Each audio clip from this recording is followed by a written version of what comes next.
Hi everyone, welcome. Thanks for listening to the second part of my story. If you didn't catch part one, go back and have a little look for that.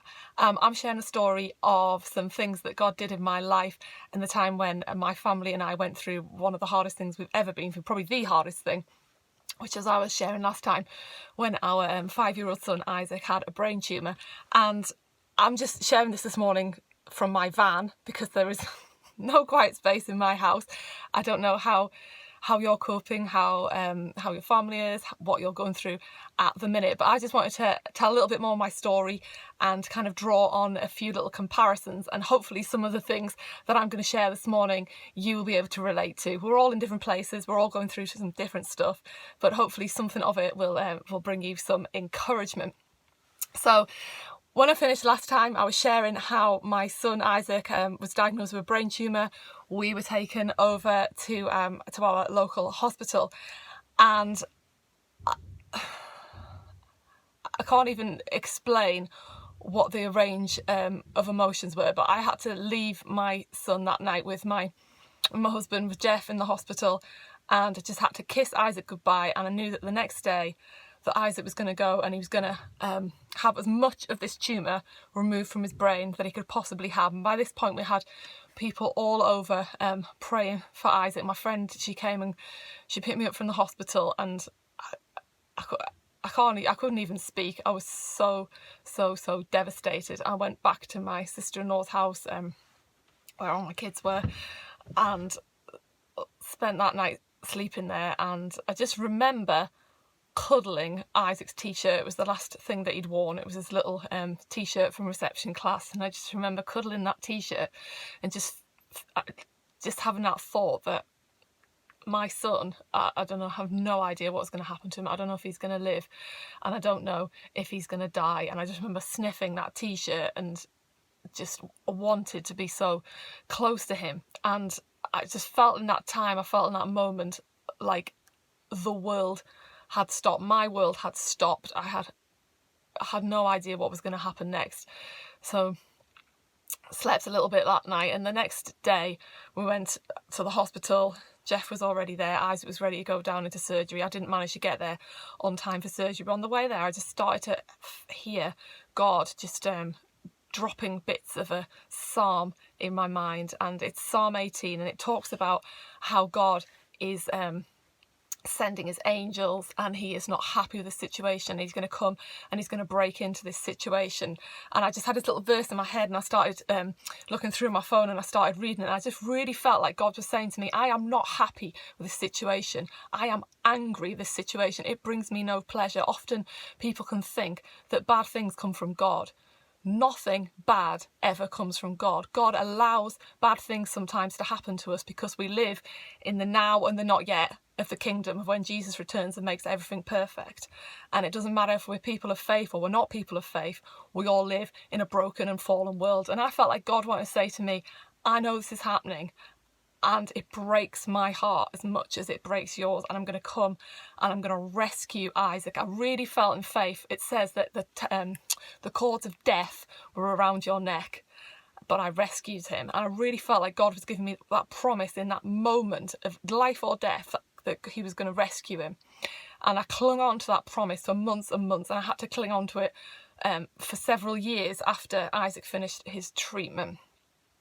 So Isaac had a surgery. It was about 8 hours long. They managed to remove pretty much, well, the entire tumour, but they knew because of the kind of tumour that they thought it was, that he was going to have really high dose chemotherapy, the highest dose chemo that you could have, and the highest dose radiotherapy that you could have. And we just kept getting given more and more information on a daily basis. But I think for me, what I wanted to really reflect on in that time was just the feeling that everything had stopped and that nothing was ever going to be the same again. I felt like our world had ended, and I did not know what was going to happen next. Now in hindsight, I can look back on it and I can see the hand of God in every single moment, and I can see the faithfulness of God, and I've got an amazing story. But in that moment, we did not know whether Isaac was going to live or whether Isaac was going to die. What we knew is we had this horrible journey in front of us, and we had absolutely nothing that we could do other than walk through that journey. And the thing that I really knew in that time was that we had a choice. We didn't have a choice about a circumstance. There was absolutely nothing we could do. Isaac had cancer, and we were going to have to go through all this awful treatment that was going to have loads of horrible side effects. We were going to have to spend weeks and months in the hospital. We were going to have to see so much suffering. We were going to have to walk through so much suffering, and we didn't know what the outcome was going to be. But the choice was that we had in that moment was, who are we going to be in this season of our life? Are we going to be people who blame God, or are we going to be people who draw close to him and allow him to bring healing in us, allow him to teach us deeper things of who he is, and to accept that we will walk through suffering, and that Jesus walks through that suffering with us, and he sends his presence to us. And I talked last time about whether we are building our house on the rock or whether we're building our house on the sand. Now, I've always been someone who's tried to really build my house on the rock. I've made it a daily thing ever since I've been a Christian, that every single morning I'll start my day with Jesus. I'll get whatever I'm going to eat for my breakfast, and I'll get in my bed and I'll pray for my day. I'll invite Jesus in my day. I'll read a bit of the Bible, and I'll commit that day to God, and I'll commit to living for him that day, come what may. And Jeff and I had that conversation. We said, whatever we go through with Isaac, we want to bring glory to God. Whatever the outcome of this is, we want to grow deeper in our relationship with Jesus, and we want to give God as much glory as we possibly can. We don't want to be fake, because we want to acknowledge emotion. There were days when we cried. There were days when I was angry. I used to get really bad tension headaches, like someone was winding a screw up on my head, and my head felt like it was going to explode, because all day I was being strong. All day I was holding it in for my family and other people, because I didn't want to see them suffer. And every night I'd go to bed and I would just break down and I would cry, because it was such a hard time. And we decided that we wanted to glorify God through that, and what we wanted to be people who were thankful. And I just want to encourage you today. You probably may feel like your world has stopped. The world has stopped for many of us temporarily. I don't know what you're going through. I don't know if you've got real health worries, financial worries, missing a loved one who you're currently separated from, just really struggling being at home, trying to work, trying to look after children, whatever it is that you're juggling. I just want to try and encourage you not to be fake, but to be thankful. There's a difference between being fake and there's a difference between being thankful. To really know that Jesus is with you and he walks through this season with you. He hasn't left you. And we don't know the outcome for this season. And I don't believe in a Father Christmas theology. Things don't always work out how we'd want them to. But that does not mean that God is not good.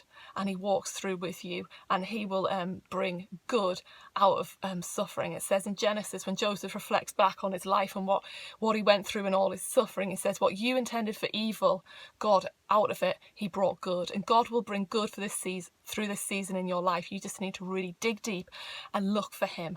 And something that's so important is to be thankful. We don't have to be fake positive, but we do have to be thankful. That the Bible teaches us that we have to be thankful, and the joy of the Lord is our strength. Let's ask God, give me your joy today. Give me your joy that isn't based on what I'm doing or where I am or what's going on, but the fact that I know that you love me, that you are for me, that you are never going to forsake me, and that you walk through the deepest, darkest valley with me. And I just want to finish by sharing a verse from Zephaniah 3 verse 17. It's a really great verse, and it was something that I used to think about a lot. And it says this: the Lord your God is among you.